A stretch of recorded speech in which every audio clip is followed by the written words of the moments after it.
Exercise number 1.4 question number 2। Statement क्या है? Discuss the continuity. Discuss the continuity. Continuity आपको discuss करने का कहा गया है। इससे क्या मुराद है? पहले हम देखेंगे कि कोई भी फंक्शन कब कंटिन्यूअस होता है। डेफिनेशन है आपके पास,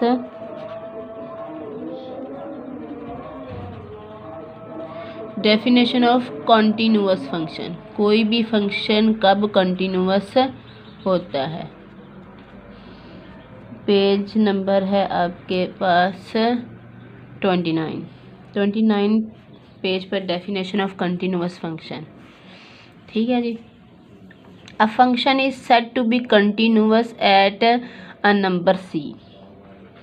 अ function is said to be continuous at point c। कोई भी फंक्शन चाहे किसी पॉइंट c के ऊपर कब कंटिन्यूअस होगा? अगर वो ये दो कंडीशंस सेटिस्फाई करेगा। कंडीशंस क्या है आपके पास? F of c is defined. F of c के डिफाइंड होने का मतलब क्या है? एफ ऑफ c के डिफाइंड होने का मतलब क्या है कि जब आप फंक्शन के अंदर c को पुट करें तो आउटपुट जो है वो इन्फिनिटी ना हो या ज़ीरो ओवर ज़ीरो ना बने, बल्कि एक नंबर आंसर आए। आउटपुट जो है वो एक नंबर हो। नंबर 2 आपके पास कंडीशन क्या है? Limit x approaches to c f of x exists. उस पॉइंट के ऊपर लिमिट एग्जिस्ट करती हो। नंबर 3 क्या है? ना सिर्फ लिमिट एग्जिस्ट कर गए, बल्कि जो लिमिट एग्जिस्ट करे वो आपके पास f ऑफ c के बराबर हो जाए। अगर ये कोई भी फंक्शन ये तीनों कंडीशन सेटिस्फाई कर देगा तो इसका मतलब है वो फंक्शन जो है उस पॉइंट के ऊपर कंटिन्यूअस होगा। ठीक है जी। तो डिसकंटिन्यूअस फंक्शन कौन से होंगे?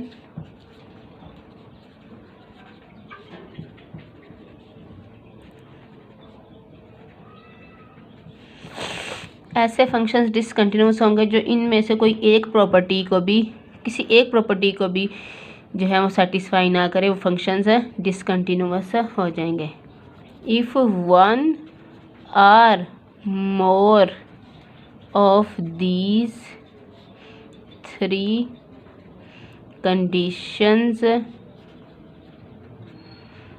Fail to hold at c, तो तब हम कहेंगे फंक्शन जो है आपके पास डिसकंटिन्यूअस हो गया। एग्जाम्पल से समझाती हूँ। एग्जाम्पल दी गई है हमारे पास, एग्जाम्पल नंबर 2। फंक्शन दिया गया है f of x is equal to x square minus 1 over x minus 1, और आपने चेक करना है कि at x is equal to 1 इस पॉइंट पे फंक्शन कंटिन्यूअस है या नहीं। तो सबसे पहले फंक्शन कंटिन्यू चेक करने के लिए हम क्या करेंगे? ये तीनों कंडीशन सेटिस्फाई करवाएंगे। सबसे पहली कंडीशन क्या है? उस पॉइंट को फंक्शन के अंदर पुट करो और देखो आउटपुट जो है आपके पास एक नंबर आती है कि नहीं। पुट करते हैं एफ ऑफ 1, यही है ना पहली कंडीशन। जिस पॉइंट पे आपने कंटिन्यूटी चेक करनी है उस पॉइंट को फंक्शन के अंदर पुट करो। कर देते हैं।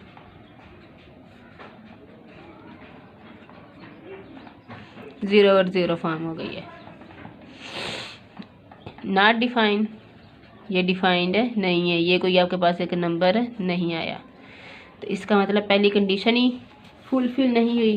पहली कंडीशन फुलफिल नहीं हुई, अगर कोई एक भी कंडीशन फुलफिल नहीं होगी तो फंक्शन कंटिन्यूअस नहीं होगा। तो इसका मतलब है कि ये फंक्शन जो है डिसकंटिन्यूअस है। क्या है? Discontinuous at x is equal to 1। X is equal to 1 पे आपके पास एक फंक्शन जो है कंटिन्यूअस नहीं है। ठीक है जी। तो किसी भी फंक्शन की कंटिन्यूटी के लिए आपको ये तीन चीज़ें जो है वो चेक करनी होंगी। सबसे पहले उस पॉइंट को पुट करके फंक्शन में देखें कि उसके ऊपर फंक्शन के आउटपुट एक नंबर है या नहीं। दूसरा, उस पॉइंट के ऊपर आपने लिमिट कैलकुलेट करनी है, जैसे कि आपने पिछली एक्सरसाइज में लिमिट्स कैलकुलेट की हैं। तीसरी कंडीशन क्या है, जब आप लिमिट कैलकुलेट करें तो देखें क्या उस लिमिट का आंसर इस एफ ऑफ सी के इक्वल है या नहीं। अगर एफ ऑफ सी के इक्वल नहीं है तो फंक्शन कंटिन्यूअस नहीं होगा। ठीक है जी। एग्जाम्पल नंबर 3 है आपके पास। फंक्शन दिया गया है, ठीक है जी, और आपसे कहा गया है चेक करें इसकी continuity at x is equal to 1। At x is equal to 1 पे इसकी कंटिन्यूटी चेक करनी है। सबसे पहले क्या है, इस पॉइंट को इसके अंदर पुट करो। एफ ऑफ 1 क्या आएगा आपके पास, जहाँ जहाँ एक्स है वहाँ वहाँ 1 पुट कर दें।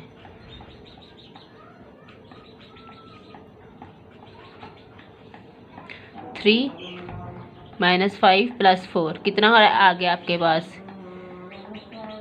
2 आंसर आ गया। अब 1 के ऊपर पहली कंडीशन आपने कर ली, वो एक नंबर आया है। दूसरी कंडीशन क्या है कि आपने इस पॉइंट के ऊपर लिमिट कैलकुलेट करनी है। करते हैं limit calculate. Limit x approaches to 1 f of x. Limit कैसे कैलकुलेट करनी है, जहाँ जहाँ एक्स है वहाँ पर ये पुट कर देते हैं।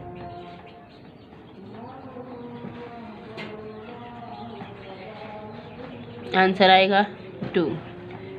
तीसरी कंडीशन क्या है, ये जो लिमिट आपने कैलकुलेट कर ली, अब उसको चेक करना है क्या वो एफ ऑफ सी के इक्वल है कि नहीं। जो लिमिट आपने कैलकुलेट की है उसको चेक करना है एफ ऑफ सी के इक्वल है कि नहीं। तो आपने लिमिट का आंसर भी 2 है और इस पॉइंट के ऊपर फंक्शन के आउटपुट भी 2 है। तो जो तीसरी कंडीशन है ये पहली कंडीशन, ये दूसरी, और अब ये तीसरी। Limit x approaches to 1 f of x is equal to f of 1। Function continuous हो गया है। ये तो थी आपके पास कंटिन्यूटी की डेफिनेशन और उसको चेक करने का तरीका, उसको कैलकुलेट करने का तरीका, उसको अप्लाई करने का तरीका। ठीक है, अब हम एक्सरसाइज के क्वेश्चंस की तरफ आते हैं। Question number 2 part 2। F of x is equal to 3x - 1 4 2x।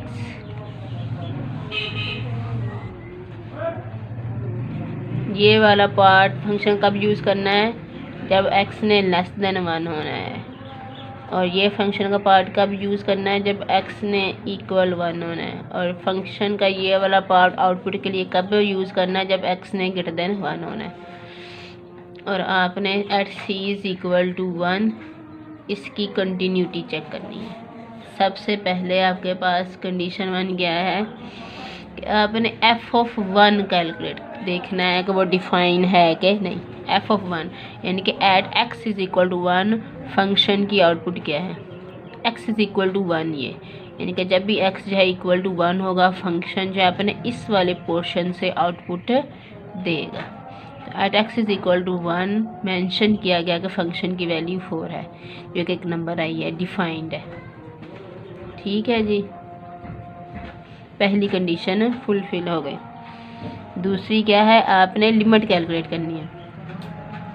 ठीक है जी, क्या करना है, limit x approaches to 1 f of x ये कैलकुलेट करनी है। देखो बेटा, फंक्शन जो है वो पीस वाइज डिफाइन है, 1 के ऊपर, 1 से पहले और 1 के बाद। यानी कि अगर ये आपके पास एक रियल लाइन है और अगर यहाँ पर 1 लोकेट करता है तो 1 के ऊपर फंक्शन की आउटपुट, 1 से पहले फंक्शन की आउटपुट और 1 के बाद फंक्शन की आउटपुट, इस तरह से डिफाइन किया गया है। तो इसके ऊपर ये आपके पास 1 को अप्रोच कर रहा है फ्रॉम दी लेफ़्ट साइड, ये आपके पास 1 को अप्रोच कर रहा है फ्रॉम दी राइट साइड। तो इसलिए हम यहाँ पे लेफ़्ट हैंड और राइट हैंड लिमिट्स यूज़ करेंगे। सबसे पहले लेफ़्ट हैंड लिमिट, क्योंकि फंक्शन पीस वाइज डिफाइन है, वो एक नहीं। अगर एक ही होता तो लेफ़्ट हैंड के लिए भी वही यूज़ होना था पार्ट, और राइट हैंड के लिए भी। अब आपके पास पार्ट्स में पीस वाइज है, तो लेफ़्ट हैंड लिमिट क्या है, एक्स जो है 1 को अप्रोच करा है फ्रॉम दी लेफ़्ट साइड। तो फंक्शन अपने किस पोर्शन से आपको आउटपुट देगा, ऊपर वाले से। पुट कर दो, जहाँ एक्स है वहाँ पे पुट कर दो। ये आंसर आ गया आपके पास 2। अब आपके पास राइट हैंड लिमिट, इसका मतलब क्या है कि x 1 को अप्रोच कर रहा है लेकिन 1 से ग्रेटर है, x इज़ ग्रेटर देन 1, तो फंक्शन अपने इस पोर्शन से आपको आउटपुट देगा 2x से। जहाँ पर x है वहाँ पर 1 पुट कर दें 2, तो लेफ्ट हैंड लिमिट का आंसर भी 2 है, राइट हैंड लिमिट का आंसर भी 2 है। Limit x approaches to 1, left hand limits और राइट हैंड लिमिट्स जो हैं आपके पास इक्वल हो गई हैं। ठीक है जी, इसका मतलब है कि आपके पास लिमिट एग्जिस्ट करती है। Limit x approaches to 1 f of x is equal to 2, जो इनकी कॉमन वैल्यू है। दूसरी कंडीशन भी फुलफिल हो गई है, लिमिट भी एग्जिस्ट कर गई है। तीसरी कंडीशन अब क्या है, अब आपने चेक करना है, आपने ये जो लिमिट कैलकुलेट की है और जिस पॉइंट के ऊपर आप कंटिन्यूटी चेक करना चाह रहे हैं उनकी वैल्यू जो है वो सेम है कि नहीं। Limit x approaches to 1 f of x ये 2 है, जबकि f ऑफ 1 जो है आपके पास 4 के इक्वल है और ये इक्वल नहीं है। तीसरी कंडीशन फुलफिल नहीं हुई, तो इसका मतलब है function is not continuous at x is equal to 1 के ऊपर फंक्शन जो है वो कंटिन्यूअस नहीं है। ठीक है जी, तो आपको अप्लाई करना आ गया। Question number 4,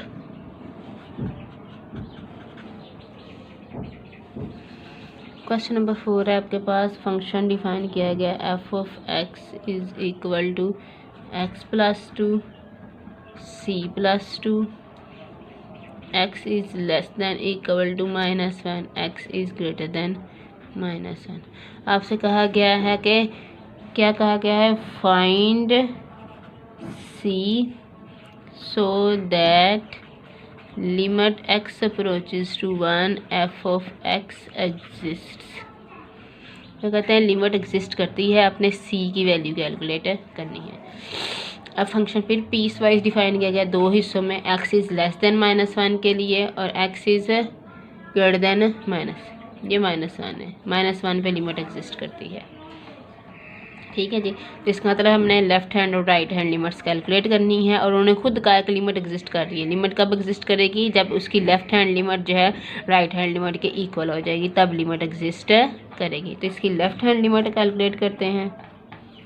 limit x approaches to minus, ये माइनस इंडिकेट करता है कि आप लेफ्ट हैंड लिमिट कैलकुलेट करने लगे हैं। इसका मतलब आप x-1 को अप्रोच करें फ्रॉम द लेफ्ट साइड, तो फंक्शन जो है अपने इस वाले पोर्शन से आपको आउटपुट देगा।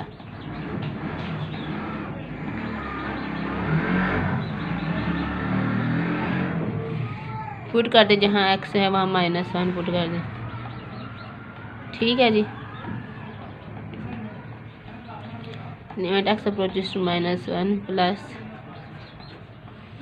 आप -1 को अप्रोच करें फ्रॉम द राइट साइड, यानी कि x जो है वो ग्रेटर देन -1 है, ग्रेटर देन -1, तो फंक्शन अपने इस वाले पोर्शन से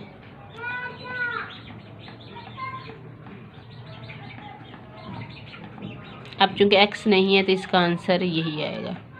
अब चूंकि उन्होंने खुद कहा कि लिमिट एग्जिस्ट कर रही है, ये गिवन है, खुद कह रहे हैं, तो इसका मतलब है left hand limit is equal to right hand. Since limit exist given है,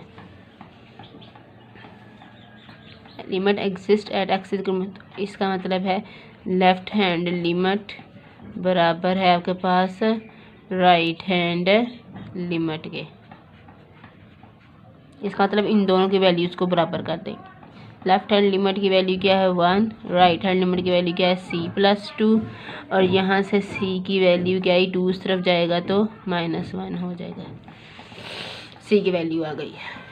ठीक है जी, क्वेश्चन नंबर 5 है आपके पास, find the values m and n so that the given function f is continuous at x is equal to c।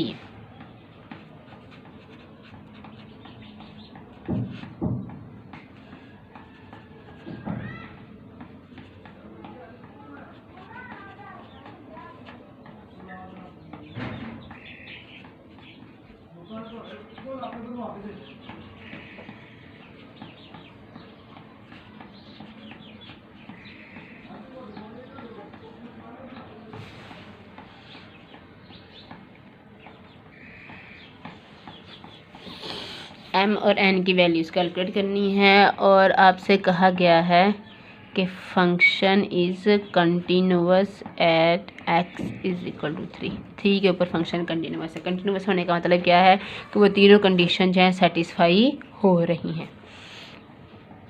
इसका मतलब है limit जो है वो आपके पास फंक्शन की वैल्यू के इक्वल है। कंटिन्यूअस है तो इसका मतलब क्या है, limit x approaches to 3 f of x is equal to f of 3। अब हम यही कैलकुलेट करेंगे और इनको इक्वल करेंगे तो ऊपर वाले क्वेश्चन की तरह m और n की वैल्यूज़ फाइंड आउट करेंगे। सबसे पहले f ऑफ 3 क्या है आपके पास, यही है ना कंटिन्यूटी की पहली कंडीशन। f ऑफ 3 कैसे निकालेंगे, जब आपने x की जगह पे 3 पुट करना है फंक्शन में, x is equal to 3। Function जो है अपने इस वाले पोर्शन से आउटपुट देगा। f ऑफ 3 किसके इक्वल होगी, n के इक्वल है। ठीक है जी, इसका नाम नंबर 1 रख लें। अब नंबर 2 आपने लिमिट कैलकुलेट करनी है, क्योंकि फिर फंक्शन पीस वाइज है।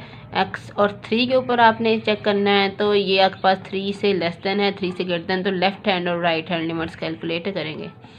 तो सबसे पहले लेफ्ट हैंड लिमिट है, लिमिट x अप्रोचेस 3, ऊपर माइनस का साइन विच इज़ जो कि इंडिकेट करता है अगर आप लेफ्ट हैंड लिमिट कैलकुलेट कर रहे हैं। तो फंक्शन अपने इस वाले पोर्शन से आपको वैल्यू आउटपुट देगा।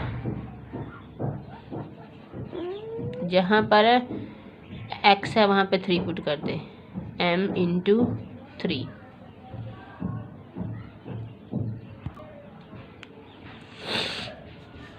तो लेफ्ट हैंड लिमिट क्या है, limit x approaches to 3 minus f of x is equal to 3m। अब आपके पास राइट हैंड लिमिट आपके पास क्या है, राइट हैंड लिमिट के लिए आप क्या करेंगे, x जो है 3 को अप्रोच कर रहा है बट ग्रेटर देन 3, तो फंक्शन जो है अपने इस वाले पोर्शन से आपको आउटपुट देगा -2x प्लस 9।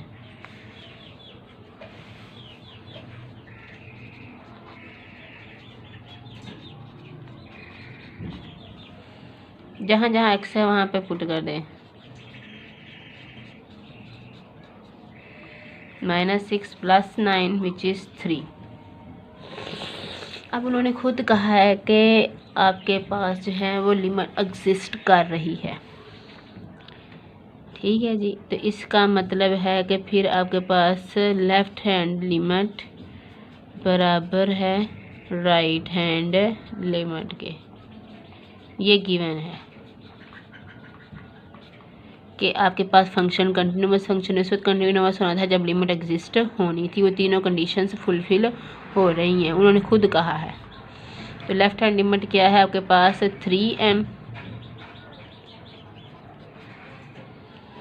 और ये किसके इक्वल है, राइट हैंड लिमिट जो कि 3 है। यहाँ से m की वैल्यू क्या आई है आपके पास, m इज़ इक्वल टू 1। अब उन्होंने कहा कि फंक्शन जो है वो आपके पास, ठीक है जी। अब देखो बेटा, उन्होंने कहा था कि लिमिट जो है वो एग्जिस्ट, फंक्शन कंटिन्यूअस है। अब m की ये वैल्यू जो है लेफ्ट हैंड लिमिट में पुट कर दो। लेफ्ट हैंड लिमिट बराबर है राइट हैंड लिमिट, दोनों 3 हैं, तो इसका मतलब है कि लिमिट जो है वो आपके पास किसके इक्वल है, लेफ्ट हैंड लिमिट और राइट हैंड लिमिट बराबर हो गई हैं। तो इसका मतलब है कि जो लिमिट है वो आपके पास इन दोनों की कॉमन वैल्यू के इक्वल है। अब कंटिन्यूटी की तीसरी कंडीशन क्या थी कि जो लिमिट होगी आपके पास वो फंक्शन की वैल्यू के इक्वल होगी, यही तीसरी कंडीशन थी ना। अब लिमिट की वैल्यू क्या है, जो लेफ्ट हैंड और राइट हैंड लिमिट की कॉमन वैल्यू 3, और f ऑफ 3 क्या था, हमने f ऑफ 3 कैलकुलेट किया था, f of 3 is equal to n, put कर दें। तो n की वैल्यू क्या आ गया 3। ठीक है बेटा, तो m की वैल्यू आपके पास आ गई 1, n की वैल्यू आ गई आपके पास 3 और यही आपने कैलकुलेट करना था। ठीक है बेटा।